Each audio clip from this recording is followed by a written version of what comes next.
Hi, everyone. This is Jason Rodriguez with Zpryme.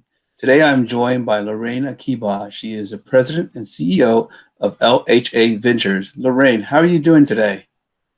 Doing fine. I'm sheltering in place here in beautiful Honolulu, Hawaii, and enjoying the opportunity to talk with you all the way there in Texas. I'm glad you are doing well and that your family's keeping healthy and safe and sane as we continue to shelter.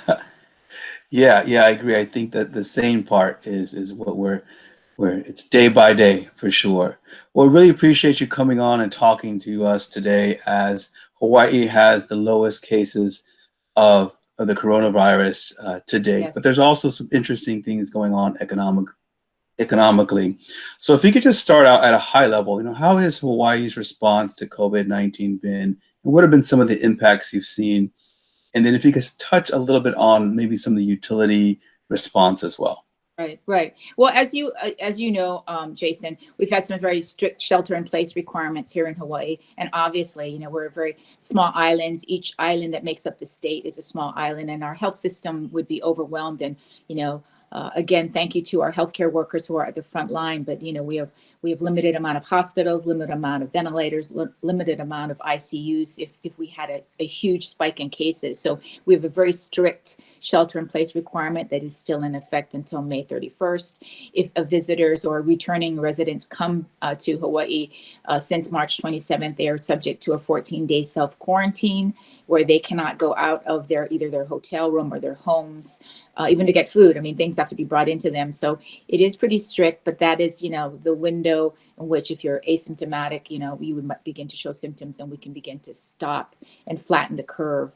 But as you pointed out, although we have the lowest number of cases of COVID-19 and we have the lowest number of deaths, thank God, even though, as I said, those are still someone's family member and a dear loved one. And it's sad even to have 16 deaths and fatalities during this COVID-19 pandemic. But the real impact has been to Hawaii because we are such a tourism and service industry based economy. And with the shutdowns, there have been a very catastrophic, in a sense, impact on our economy. 35% of our population have filed for unemployment insurance. That's 230,000 claims as of last Friday, May 1st. So people are out of work because they work in tourism, hospitality, they work in travel and retail, which have all been impacted.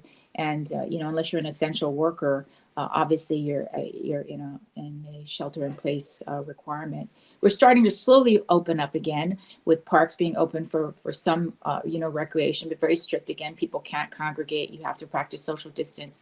And there is a plan to try to, hopefully, if we continue to not see new cases and we can continue to prevent any second outbreaks of the virus, for a gradual reopen probably in June, as businesses that are less risky can open first, and then more of the high risk businesses where people congregate, like gyms and theaters and concert venues, would be the last to open. But it is a real significant impact, and I think people are realizing that there's more people at the food bank, food insecurity or getting food resources to our members of our community is top of mind, and the food bank has been able to get gracious donations from our corporate citizens in our community, but that is still a real significant concern in Hawaii. Thank you. So, going to turn the question a little bit, as some of your work previously as a commissioner and now some of your work in the energy space has really focused a lot on resiliency, renewable energy, some of the policies, not just in Hawaii, but also working closely here in other parts of the U.S. on Sure. distributed energy resources. Can you talk a little bit maybe about what you're seeing or hearing, how this might be impacted from COVID-19? Right. Let me focus in on the energy part, because I know that utilities across the country have been responding. The utilities in Hawaii likewise have gone on a moratorium on any shutoffs. They're trying to work out payment plans for those customers that can still pay, but need to be on a structured plan. So there will be no shutoffs during the shelter in place. And if people are having problems and they're trying to get information out to folks that maybe previously never thought they qualified for low-income energy assistance programs that are already in existence. And they're being very, very good about outreaching to folks. They're also trying to make sure that people, because we are stuck at home and sheltering in place, are also real cognizant of energy efficiency and being smart about using the energy that they are using now at home, since they're either working at home and so with the third-party administrator that runs the energy efficiency programs, the utility's been working with Hawaii Energy, which is that administrator, to make sure to get information out, basic information about energy efficiency and doing things that in the home that avoid unnecessary expenditures, so people can manage their bills when they start to have to pay them again. So that's been an immediate, short-term kind of operational response. But really, the utilities are still very much committed to the clean energy mandate that we have in Hawaii. As Hawaii has committed to 100% renewable energy in the electric sector by 2045 and 100% decarbonization by 2045. So rest assured that those directions will continue. And in fact, as part of the governor's task force, our governor here in Hawaii has formed a task force and a group to outline an economic and government policy recovery plan for Hawaii post-COVID-19. And part of that plan includes resilience. Part of it also includes the commitment to a green energy path forward. So it's an opportunity, a real opportunity. It's not just for Hawaii to reset. I mean, this is a pivotal moment in our time that we can reset. It's not going to be business as usual as in 2019. It is an opportunity to restructure, reform, transform the systems, and whether that's energy systems, so more distributed energy, and using more resources like microgrids and renewable energy and behind the meter types of resources, so that we can be very efficient in how we use our energy, and we can continue to protect our environment and create green infrastructure jobs, because that's the whole new growth area. What are you going to do when people come back, after COVID-19? What jobs will there be available for them? Can we retool them to be in green energy jobs? And I think there's a whole dialogue happening in Hawaii about that, because there's still a lot happening in the solar industry, still a lot happening with solar and storage, whether that's large scale or distributed energy. In fact, the stats it's amazing. I was reading the stats. Do you know that the applications and solar permits for actually rooftop solar actually went up in Hawaii during the shelter COVID-19? It's amazing how the number of permits that have been applied for and the number of permits approved are actually greater than this same time last year. So people are seeing the significance of having renewable energy as a resilience tool, and being able to use the resources we have in Hawaii for not only for energy security, but for protecting the environment. And again, committing to that pathway that we're all working towards here in Hawaii. I mean, devil's in the details, but I think everybody here in Hawaii is committed to a clean energy pathway forward. Yeah, thank you. I think you hit the nail on the head in terms of what we're hearing in terms of this next phase of resiliency. And I think the world can learn a lot from what Hawaii has done in terms of resiliency. You also touched upon going big and kind of going all in to create these jobs with the economy of the future. We've seen several countries they'll be the first out the gate to announce that as part of their recovery plans. So thinking in terms of resiliency, what does this next generation of resiliency look like, in your opinion, and what can we really learn from the Island Resiliency measures kind of put in place and goals in your opinion? Yeah, well, I think there's a lot of opportunity, and I think when you talk about other countries, I mean, I'm really very impressed with New Zealand and the Prime Minister there, and I think that's the example you cited. They've already COVID-19 virus. I mean, they've stopped it, they flattened the curve, they've got systems in place to deal with it if it should, creep up again, which is what happens with a virus. There will be a second outbreak now, and whether we are prepared for that, because the virus, just kind of lays dormant and then comes back again, as we know with from the science of what happens with viruses. And so I think this is an opportunity to, as they have, to really look at investing in the infrastructure that's going to stimulate the economy, for one thing, give people high-skilled, high-wage jobs. And we have a good foundation here because we have already invested in a lot of renewable energy.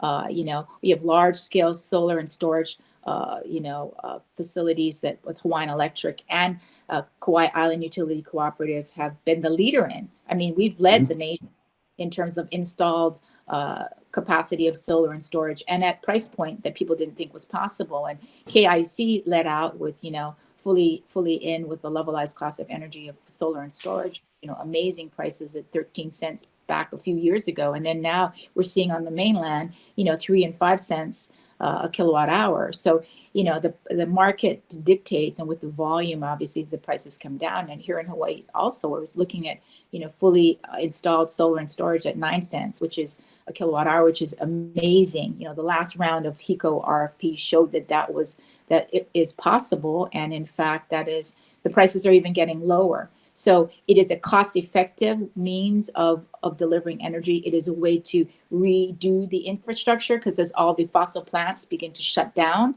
and we have to retool for a new modern grid. There's a lot of high-skilled, high-wage jobs there. There's also the growing industry of hydrogen, renewable hydrogen, and I know that countries like Australia, Korea, South Korea, and Japan are very much interested in hydrogen because they need to replace natural gas as well as coal plants in their various countries. And we're looking at that, where you can make renewable hydrogen from water through electrolyzers. And the technology is not, anything that's brand new. It's just there's some improvements in that technology. But now the opportunity has come because renewables are so cheap. You can make renewable hydrogen from water with very cheap excess solar and wind. And in fact, there are many projects here in Hawaii, and actually there's a project in California. LADWP is working with Intermountain Power in Utah to retrofit a coal plant to transition from coal to gas, and then ultimately 100% renewable to 100% renewable hydrogen, which will then be in those combustion turbines and their a cogeneration facility. And we have some of those types of facilities here in Hawaii that could again pivot to becoming totally renewable base load using new biofuels and bioenergy. And again, in Hawaii, we also see the aviation industry, which is a big emitter of greenhouse gas. And that even the airlines industry, before COVID-19 hit, they were trying to look at new biofuels and bioenergy opportunities, I think, coming again out of Los Angeles. But Hawaii is another major hub where the energy stakeholders here want to really develop a base for sustainable aviation fuel, and part of the formula for that is hydrogen reduces the amount of fossil fuels and greenhouse gas emissions in the current formula for sustainable aviation fuel. So it is really the planets are aligning with the natural resources that are available in many states. And here, especially in Hawaii, we are blessed with abundant solar, good wind resources on certain islands like Kauai. I mean, it's the wettest spot in the earth, good hydro resources there. We also have geothermal on the big island of Hawaii and Maui. And we also have, biomass here as well. And we are looking at strategies. I know the city and county of Honolulu is looking at strategies to harvest methane from wastewater treatment plants and from landfills. So we even further reduce the emissions, but then we also are able to use that methane to create hydrogen or to create renewable natural gas. So again, this is an opportunity now that we have been economically impacted to look at new ways to put people to work in these growth energy industries.